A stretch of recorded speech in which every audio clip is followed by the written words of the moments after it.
Welcome to the Tzurba Hilchot Shabbat Program with Rabbi Shalom Rosner. Tzurba is a revolutionary halacha sefer which guides you through over 300 topics in Jewish law in a unique signature style. In this weekly series specifically, Rabbi Shalom Rosner learns through the Tzurba Hilchot Shabbat volumes, helping us all master the Halachot of Shabbat in just 2 years. Tzurba volumes are available for purchase worldwide on Amazon. And to learn more about Tzurba, or for those in Eretz Yisrael looking to purchase volumes, please head over to tzurbaolami.com. For more information, see the description below. And now, Rabbi Shalom Rosner.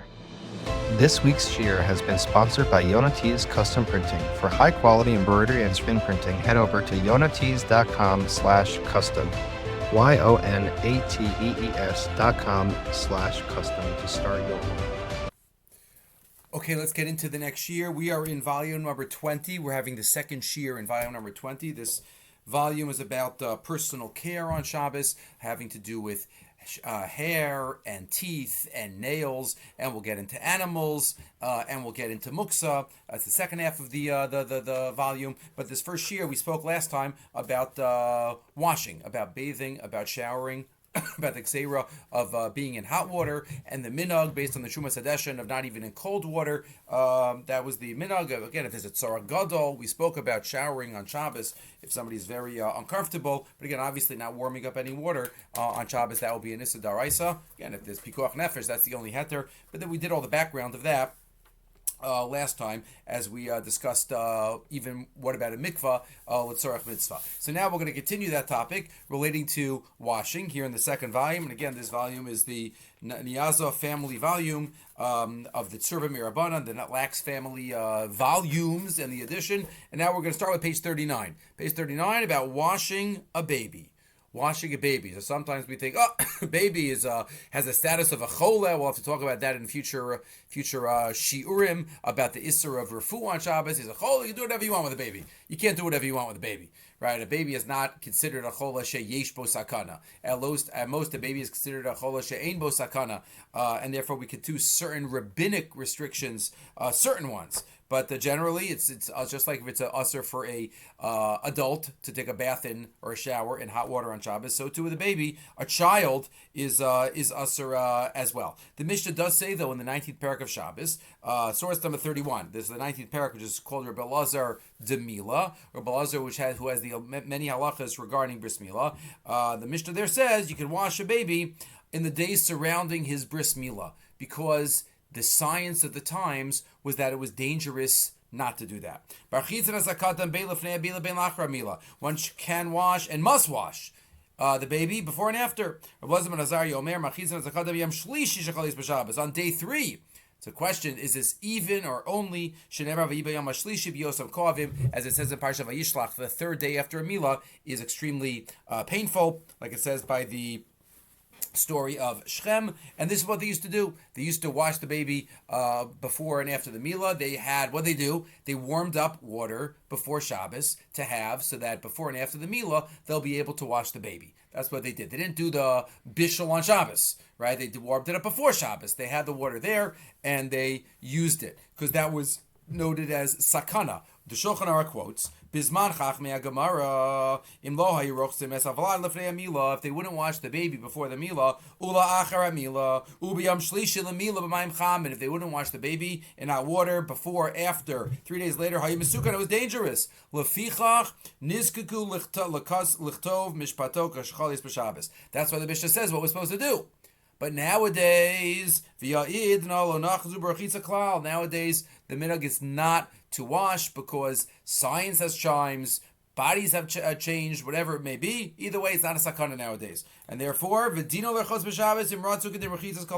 so washing a baby has the same halachas as washing anyone, and therefore it's a problem. We could wash around to prevent infection, obviously, but nothing more than that. All right, unless there's, again, danger. The Aruch HaShabbos says, the imar rechitza nechutza lebrios hatinok. If we need to wash, if the doctor says that for the good health of the tinok we need to wash, kigon, shalom lios li giruyim, or there could be some type of a skin irritation.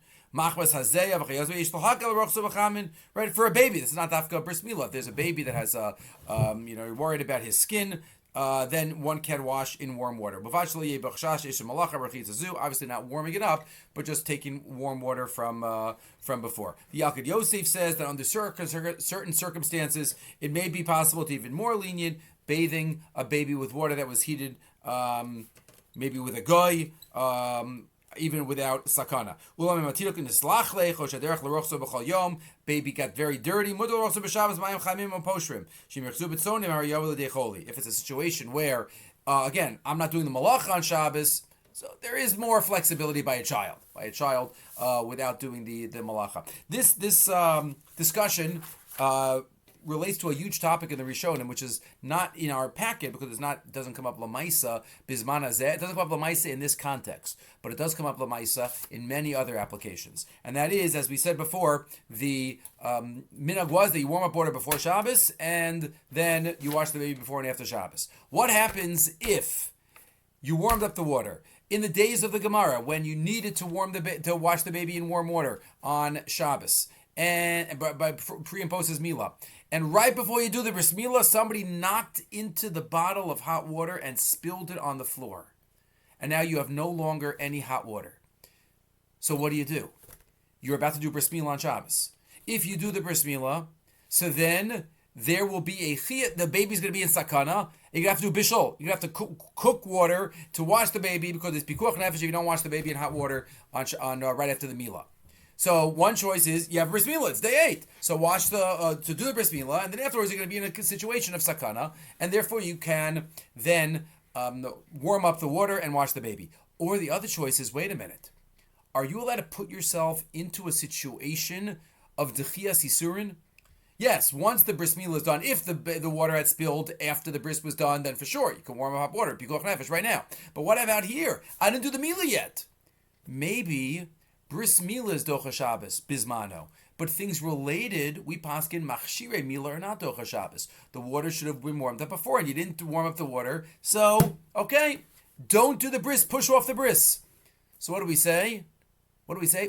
Which is more machmir? There's no chumrah and kula here. There's a chumrah not to do the bris, but that's pushing it off to the day, not on day 8. That's terrible, right? But what's the other chumrah? Do the bris and then warm up the water. So this is known as a machlokas between the Balamor and the Ramban. The Balamor and the Ramban in Shabbos, Daf Nun Gimel in the Daf Yarif. That's where the Balamor says that you have to take a long-term view in mitzvos, and therefore in this situation, don't do the bris. Says the Balamor, you have to think about it, not just what's in front of you, but you have to think about what the ramifications are, and therefore you can't do the bris. That's the shita of the Balamor here in Masechah Shabbos. He said this is known as the sugi of ishtapich chamime. And the Ramban, in the Melchamos, and in the Chidushim here says, no. Ramban says, do the milah. Right now you have a bris milah to do. Do the milah. Afterwards you're going to have to violate and warm up water. Okay, that'll be b'koach nefesh. But the Ramban coins a phrase. The Gemara says elsewhere, I think in Erechin, ein lahekdesh el hashaita. The Ramban made a new phrase, ein lemitzvah el hashaita. That's the Ramban's lashon. The shoy lemimal, shein lemitzvah el hashaita. Vein dochen as a milah, bevnei shenistarach achar kach litchos es hashabbos. Don't push off the milah, because later on you're going to have to push off the, do another malacha. The dachi lev lo machshir. This is not machshir milah. Do the milah right now. So that's the machlokas, and this has ramifications for many areas of halacha. Do you take a long-term view, short-term view in your mitzvahs? The Stei Chemet discusses a case where somebody has an illness and they can only fast one day a month. If they fast one day, they can't fast for another month, or else it's pikuach nefesh. Does he fast? It's Tishrei. Does he fast on Tzom Gedalia? That's what comes first. If he fasts on Tzom Gedalia, he will not be able to fast on Yom Kippur. Daraisa, Durabanan. Do you say, eat on Tzom Gedalia? Do you say, well, Hashem will heal you by then? So, do you have long-term, short-term view? Okay, this is a big topic, but this is related to our sugya here about washing the baby, which, again, Bisman Hazeh is not Lamaisa because science has changed. Okay, we continue now. And we go to the next related topic. We spoke about you're not going to shower, you're not going to bathe. What about using soap? So there are 3 types of soap. As we know, there's solid bar soap. I'm on page 41. There's solid bar soap, what we call bar soap. There is thicker right? Let's say the other extreme. Liquid soap, which is very drippy, right? It drips, you pour it over, it drips. It's not thick that it doesn't move. It drips. And then you have somewhere in the middle. It's not bar soap, but it's a thick, creamy-like consistency. So those are the three types of soaps that one could talk about on Shabbos. So what are the issues? What's the issue with using soap? There are three issues that are mentioned here. One is about creating a new form, what's called molded. When I take soap, I am, let's say the liquid soap, and I'm sudsing it, and I'm making into bubbles or some other way of changing. Is that an issue? We'll see. Number two, the major issue that is spoken about, and that is mimareach or mamachik, smoothing, changing the form of, and that's bar soap. And number three, what about detaching hair? Sometimes if I rub too hard, so then maybe hair will become detached, but that's more, that's in the next year, not in this year, about hair. So we'll talk about the first two issues though. So what about molid? Creating a new form. So we're more familiar with the concept of nolad. Nolad means something happened on Shabbos, now there's a new, wasn't in my control, there's a new state of an item. So nolad is a form, probably, you might say it, of muksa. We'll get to that, Hashem, later in this booklet, in this sefer. So that's nolad. What about molid? Where does molid come from? It's a Rashi.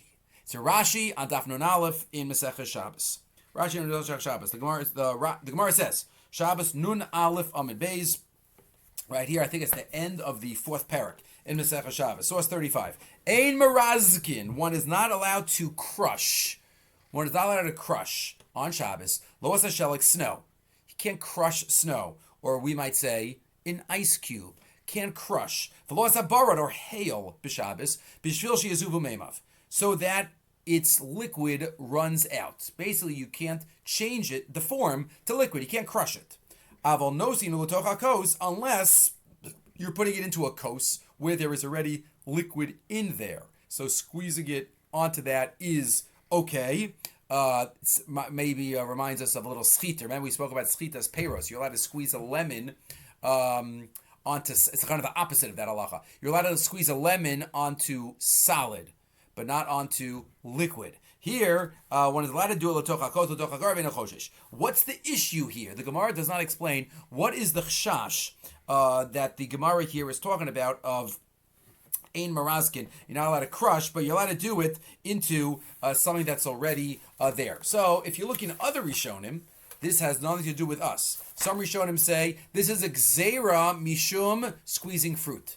If you could squeeze, as a Rambam, if you're able to squeeze, crush snow, then and crush ice cubes, then it's might lead you to do schitas peros. That's the Rashba. So the Rashba says there in Shabbos Nun Aleph, v'li nera mishum gzeira schita de peros ha'omdim lamashke naguba.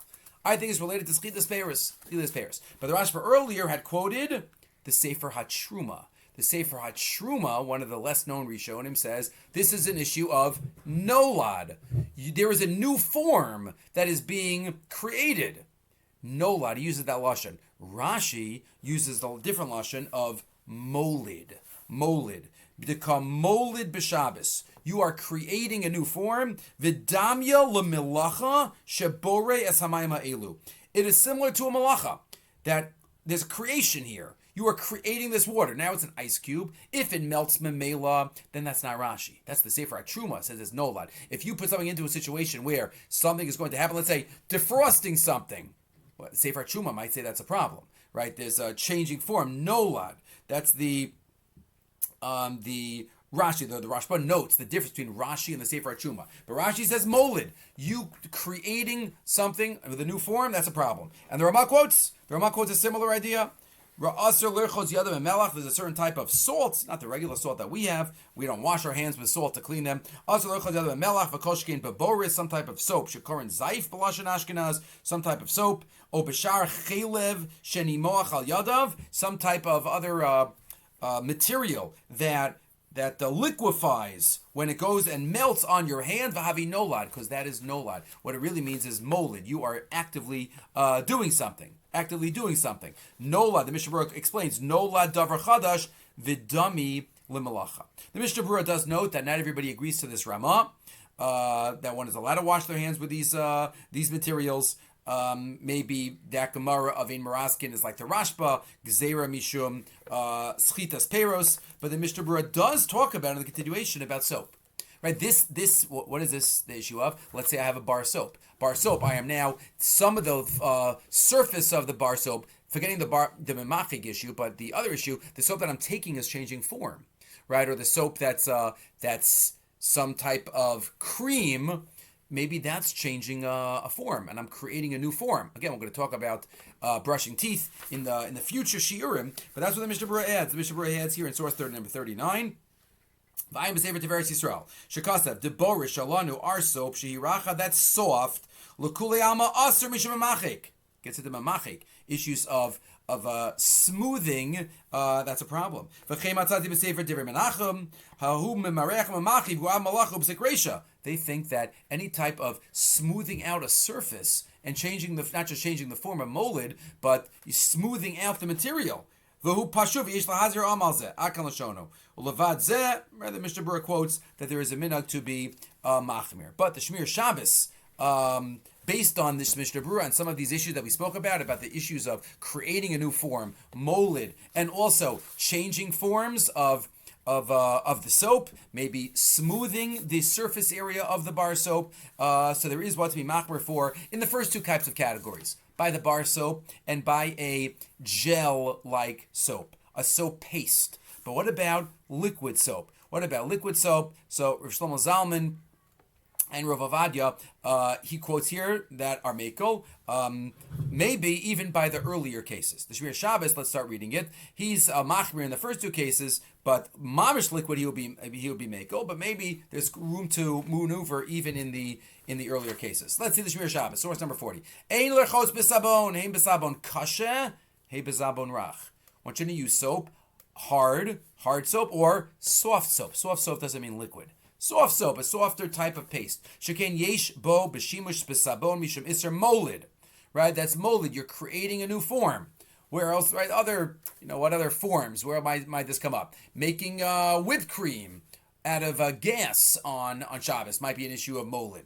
Right, uleitim, and besides that, says the Shmir Shabbos, uleitim sometimes gam yesh bo mishum iser memachik, memachik smoothing, memareach also changing the form.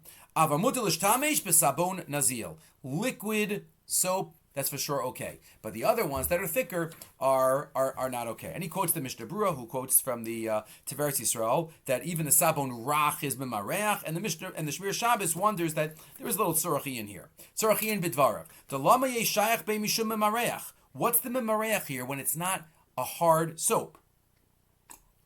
Why would a soft soap still be memareach?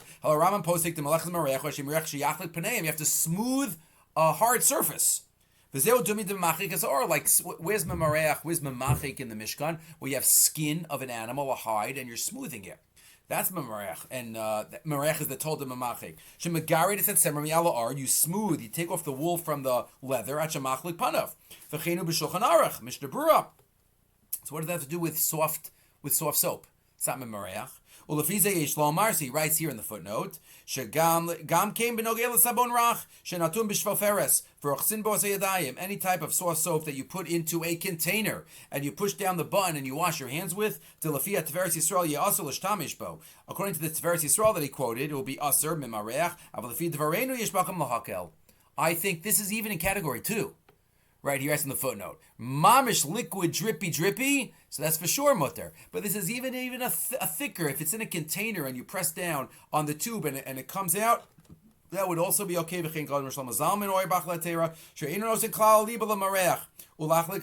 not smoothing, you're using that on your hands. It's not miskayim, and therefore it could be that is even category 2 is going to be allowed. Liquid soap mamish is going to be mutter. That's liquid. Smearing liquid on your body is not a problem on Shabbos. Look at the next page 44. The Mishnah says in Masechah Shabbos, Choshesh b'masnav. If somebody has pain in their loins, in their hips, loins is one of those funny words that one would never say outside of Beis Medrash. Loins. and tabernacle probably would not be used, or frankincense, right? All these words that we're familiar with from the Beis Medrash. Lo yasuch yayin v'chometz. So one is not allowed to smear wine and vinegar on the loins. Why? Because of refuah.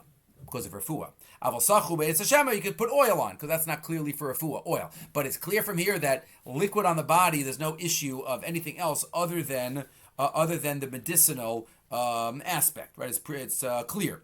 It's clear. So that's why pashtus, liquid soap, should not be a problem at all. Rav Moshe was not so convinced. In Orach Chaim Chelek Aleph, source 42, Lisrachis and Boris B'Shavas V'Yantif, Yinei Pashat Shazim Mishum Mamachik.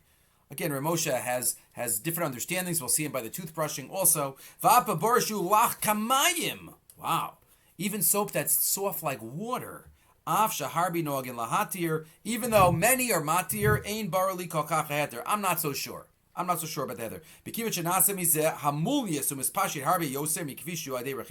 It spreads and it bubbles and it foams. So maybe that's an issue of changing the form. So I don't hold to this. I don't know what they used to use. They used to dilute the soap with made like soapy water. Maybe that's what they used. But many others, Rav Elyashiv here in Kovas Shuvas says it's mutter. It's mutter. And there's a difference between the regular soap and liquid soap. Liquid soap are mutter, says Rabbi Yashiv.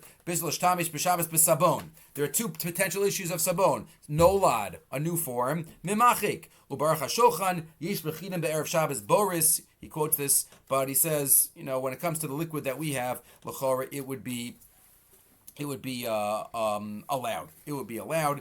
The Chut Hashani or Nisa Karel says make sure it's liquidy, but again the Shmir Shabbos seemed to say before that Rosh Shlomo Zalman and the others, even if it's a little thick, as long as it's in the bottle and you press down and it comes out, that would be liquidy enough. Rabbi Neustadt here in one of his seforim suggests maybe you could test it, see how liquidy it is. How do you test the viscosity, the liquidiness of a liquid? If the liquid spreads immediately as water would, then its viscosity level is low and it may be used. If, however, it begins to pool and does not spread right out, chances are that its viscosity level is high, and one shouldn't use this product on Shabbos. Okay, different deos there. The Yalkut Yosef quotes from Rav Ovadia. That by the letter of the law, Sephardim would be permitted, maybe even to use bar soap, as there might be they're not trying to smooth the bar, but it's better to be machmer regarding that. And there you have the pictures of the different types of soaps. So this is all soaps. We spoke about taking a shower. We spoke about using soap. What about a towel? What do you do with a towel? So I'm just getting a sefer. Using a towel on Shabbos. So we use a towel to, what do you mean? We're not taking a shower. What about drying your hands? What about wiping up spills, right? Drying, how about that? So there are three potential problems and isurim that come up when drying with a towel. What about malabain? Are we cleaning the towel when you use it? You're getting something wet, usually as part of the laundering process of, getting the liquid wet. What about the chashash of yischot, of wringing out the towel, number 2. And number 3, what about the towel on hair? Does that cause schita b'seyar? Is that an issue? So let's go through each one. So number 1, what about malabain? Malabain, I have a towel and I'm going to get it wet, and part of the cleaning process, we know, is getting it wet, right? We've mentioned that all 3 parts, any of the 3 parts of the modern day washing process is asur d'oraisa on Shabbos. First is the soak, and then is the agitate, and then is the wringing out. All those 3, the process of cleaning hasn't changed in thousands of years. That's what they did in the days of old also. So the Shulchan Aruch says, Shulchan Aruch quotes, Beged she'ish lav lichloch. If I have a beged that is dirty at all, that has dirt on it, asur afilu l'shachshacho d'zeo kibuso. I can't put a drop of water, a drop of liquid on a dirty beged, because that's going to clean it. Fine. What if it's not dirty? The towel that I'm using after Netilas Yadayim to dry my hands, that's not dirty. It's clean. So saturating, or not even saturating, getting wet a towel on Shabbos, is that the issue? Is that an issue? Says the Ramah, Beged Shinbeis. Sift has Beged she'ein alav lichluch muter lasis alamayim muatim lo merubin. A beged that is clean. It's clean beged muter. You could put little water on it. Maybe not tons of water, because that gets into the issue of where you might come to squeeze it out, but a little water on it is fine. V'yesh osrim b'chol inyan. Right, so that's some say it's aser. Some say it's aser b'chol inyan. All inyan. The Orcha Shabbos says that soaking a garment shouldn't apply to us. In a case where a person uses a towel, wetting the article makes it. Let's stay here for a second first before we turn over. The Ramah quotes these 2 days.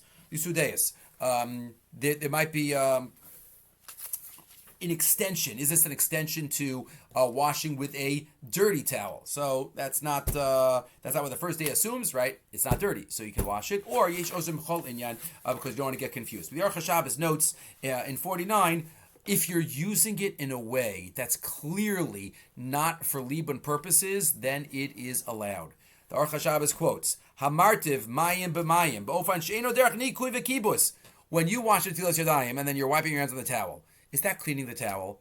It's basically doing the opposite. That's an act of dirtying and making it worse. Derech lichluch. Ein bazeh iser kibus. There's no iser kibus there by drying your hands. Vilachein. If I am drying my hands or my body when I got wet in the rain, I'm drying with a towel. Or something spilled, water spilled on the floor. Again, if it's wine spilled, that gets into issues of soveya. But I'm not going to get to that now. Mutter, because that's not cleaning. That's the opposite of cleaning. As long as that's not part of my kavana to clean the beged, by soaking it. If I have that in mind, if I go walk in a stream because I want to clean the beged, that's aser. That's cleaning. So therefore, according to this, there's no problem with wetting in terms of the libun. Right? This is the heter of derech lichluch. Derech lichluch. We have this by other malachas too. We have this, let's say, as I mentioned, just by tzoveya.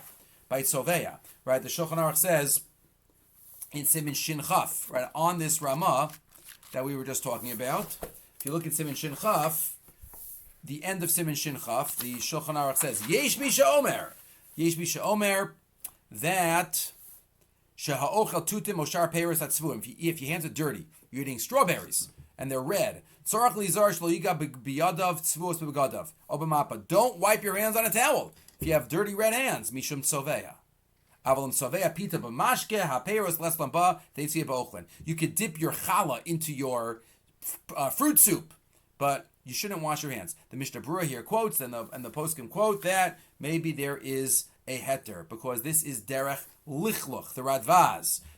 The Mishnah Maggid Avram here quotes from the Radvaz. Chumra yeserahu kivanshu derech lichluch, and therefore this is not a way to color your towel. This is a way to clean your hands, and you're doing it derech lichluch in a wiping way. So just like there's no libun, so too there is no soveya. So that's the heter. Good one. Next, what about the chash of wringing out the towel? Are we nervous about wringing out the towel? So the Gemara says one is not allowed to walk through a river in one's clothes because one might wring out their clothes after they go through. You have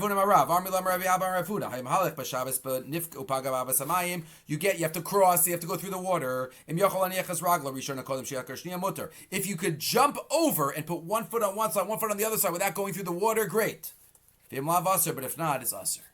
Not an aser. Maskav la Rava. So Rava is upset about this. Why? Hechi levid. He says, well, what should he do? Kamafish hilucha. Lekif, should he go all the way around Kamafish hilucha? Right? Then he's going to have do extra tircha walking around on Shabbos. Lever, walk through. Zimnin demistasvan mani ma'ilad. To walk straight through, he's going to get his begadim wet, and he might come to squeeze them out. He doesn't want them all squeezed out. Doesn't want them all full of water.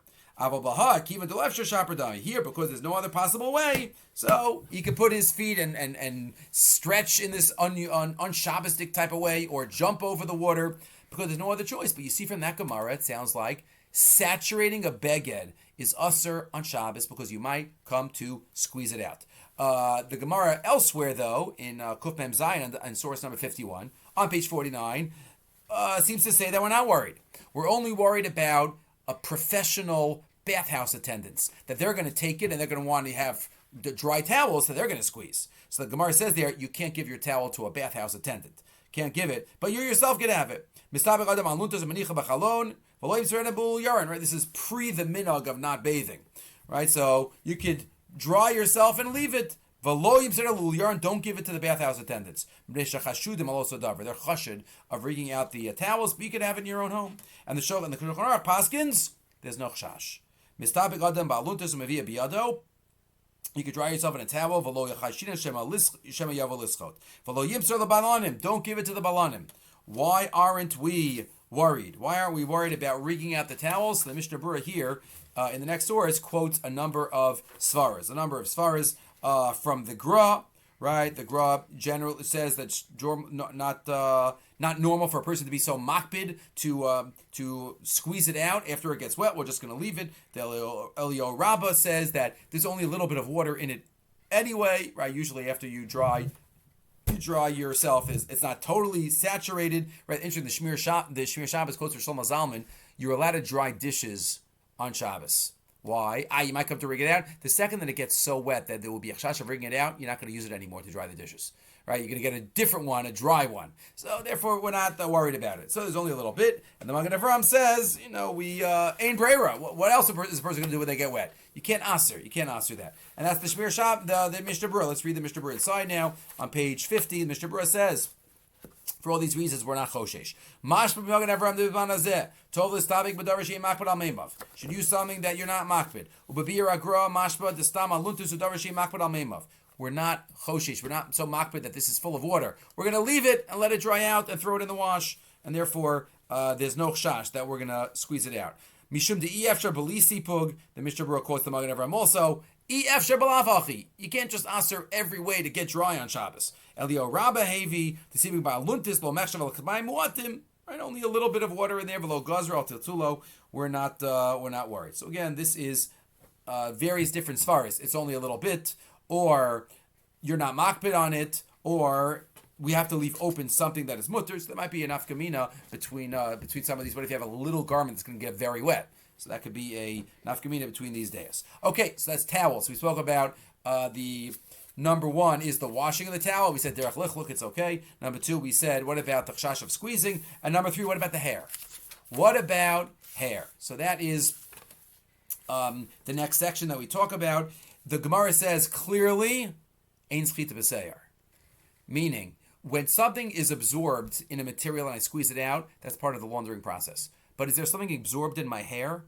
Right? When I dry my hair, some water comes out, but many say that's because the water is trapped between the hairs. It's not absorbed in the hair. So it's not a true form of squeezing out liquid from somewhere. And that's what the Gemara says in Shabbos Kuf Chavches 54. Rabbi Rav Yossi Tamri Shravayu ein schita b'seir. That's the Dinda Araisa.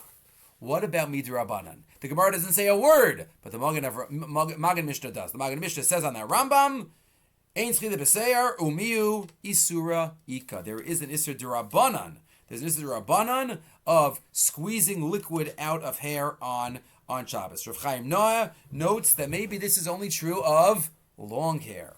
Long hair. Thick enough to absorb water in it. If somebody has very short hair, that wouldn't be. That's the suggestion of the Tzurba Hilchot Shabbat, that even the Maggid Avram, who makes up this Isser D'Rabbanan, it's not in the Gemara anywhere, who has this Isser D'Rabbanan, so maybe it's only if there's thick. Right? It says the Tzurba Hilchot Shabbat, Mutal Shavjadem Bli Pikpuk Valkarcha Kivin Delo Efshar Lo Gazru Rabbanan. I'm sorry, before that, he's talking about eyelashes.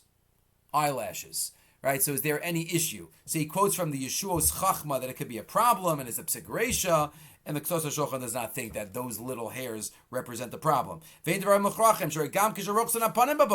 you wash your face in the morning, the poskim don't say be very careful. So water goes into your eyebrows. This hair's on your hand. This hair's all over your body. They get wet. We don't have any worry about squeezing hairs out of that, and therefore he thinks maybe if it's only in a serious lot of hair, right? Schita lohavi in the continuation he writes rak bekibutz shel saros hatzmufos zulazu. You have a lot of hair. Shamayim ke'elu nivlu b'socham. There it's absorbed in. Aval saros nefradu zumizu ke'elu shal yadayim. If you have hair on the hands, they're separate from each other. Only on the head, and if it's a bunch. That's the only time that it would be a problem. And therefore, the Shmir Shabbos also says it's mutter to dry oneself with a towel, and it does not apply to hair. It's better if one has a lot of hair up there, pat dry. Pat dry. That's for sure mutter. That's for sure mutter, because you're not squeezing anything out. A rough rub on the top. So if one has a lot of hair, that should be shied away from. But the Shmir Shabbos says me'ikra adin ein schita b'seir. Mutter l'nagev es haguf hagam es hasaros. So you're allowed to dry the body and the hair. Avol aser lischor es hasaros. Shalom b'derech nikov. But you're allowed to dry, but you're not allowed to squeeze out the hairs in a way that's not just drying. Makam sar, if something comes up, you're allowed to. Rabbi Shalom Zalman discusses Yishlomar Od, another svara. You're not squeezing it out to get the water. You're just trying to get rid of the water. That's another svara lahakel. We'll have to talk about that when we get to brushing one's teeth. So there is great leniency in terms of this. Again, at most we're talking about an Issa D'Rabbanan, but even if it is, it's not a strong Isser D'Rabbanan, and that's what the Shlomo Zalman says in 58 in the last source. Al kol panim kulam kasu shezeh rak nire kischita. Shemenagev ein ze shaya klal l'schita. Even if you actually squeeze out, it's not really schita, because it's schita b'seyar. So if you're doing it in a grama type of way, then for sure it is okay. Okay, Ad Kan, this takes us through Shiur Aleph in this volume. Remember, we did not discuss, if you want to look in the volume, we're not having Shiur about this, about showering on Yontif. Showering on Shabbos, we spoke about Minhag HaKadmonim. What about Yontif? So there is a big discussion of this. A large part of this is, we know Yontif, one is allowed to be involved in Hana'ah, Davar Hashava L'chol Nefesh. Something that's very, very common. So many people shower every day. So do you have the heter of Shava L'chol Nefesh for showering? Would it open up a Pesach that would lead to people not showering properly? Maybe if you do it on Yontif, you'll come do it on Shabbos. And even on Yontif, there are limitations, only warm, body part by body part. So that's why, as the article writes here, in the addendum of the chapter, that we've shied away, unless there's a tzorech gadol mamish. It's boiling hot and somebody is so sweaty. Maybe it's Simchas Torah. So there is more flexibility on Yontif, obviously, but this takes us, feel free to look more about this, but this takes us through Shiur number 1. Next time we'll get into other issues of personal care about hair and nails and brushing teeth, B'ez Hashem, but we will stop now. Have a great day.